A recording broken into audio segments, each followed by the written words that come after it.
Je voulais parler aujourd'hui d'un sujet qui est très sérieux.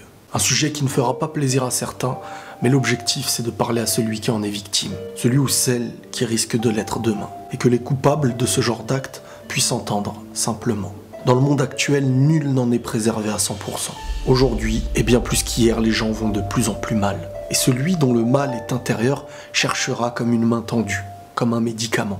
Et c'est là le premier danger. Pourtant normal, tu cherches à guérir, tu cherches à aller mieux, tu vises à être heureux, moins triste. Donc tu acceptes plus facilement la main qui t'est tendue. Et parmi ces mains tendues, il en existe certaines qui n'en seront pas un médicament, mais plutôt un poison. Poison qui se jouera de ta confiance, qui se jouera de ton cœur, très souvent pour une histoire de corps. Alors que t'as les mal à l'intérieur, voilà qu'on s'attaque à l'extérieur. Le manipulateur est très dangereux, destructeur. Car c'est celui qui, en ayant l'air d'être le plus gentil au départ, le plus à l'écoute, sera aussi celui qui abuse d'un sentiment. Celui qui analysera tes faiblesses et ne pensera qu'à en tirer profit. Pour lui, pour ses envies, sans même se soucier de toi, ni de ta survie. Il estimera être en droit de pouvoir abuser d'un cœur ou d'un corps et de s'en aller face à une prochaine manipulation. Mais ce qu'il faut savoir, c'est que chaque douleur qu'il apporte volontairement, c'est une douleur qui est notée. Ce qui est noté devra lui être rétribué, soit à lui, soit au sien. Il en retrouvera l'odeur de la douleur. Ce que tu feras, tu le retrouveras.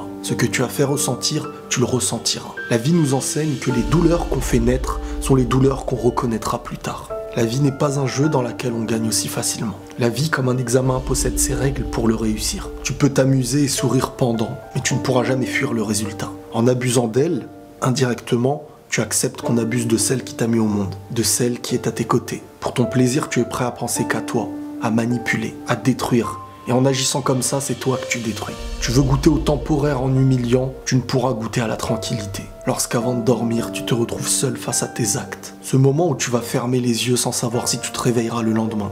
Ton bagage sera les cœurs brisés que tu as fait naître, les larmes que tu as fait couler. Pour du temporaire, tu as fait naître de grosses douleurs, parfois éternelles. Chaque être que tu vas détruire, c'est un être qui te hante. Même entouré de tous, tu resteras seul face à cette hantise, face à celui qui te souriait sincèrement, à qui tu lui répondais par le mensonge. Ce n'était pas un jeu, tu devras en payer les conséquences. La vie est courte, mais longue à la fois. Tout le monde connaît les hauts et les bas. L'objectif, c'est d'en tirer des leçons. Personne n'est parfait.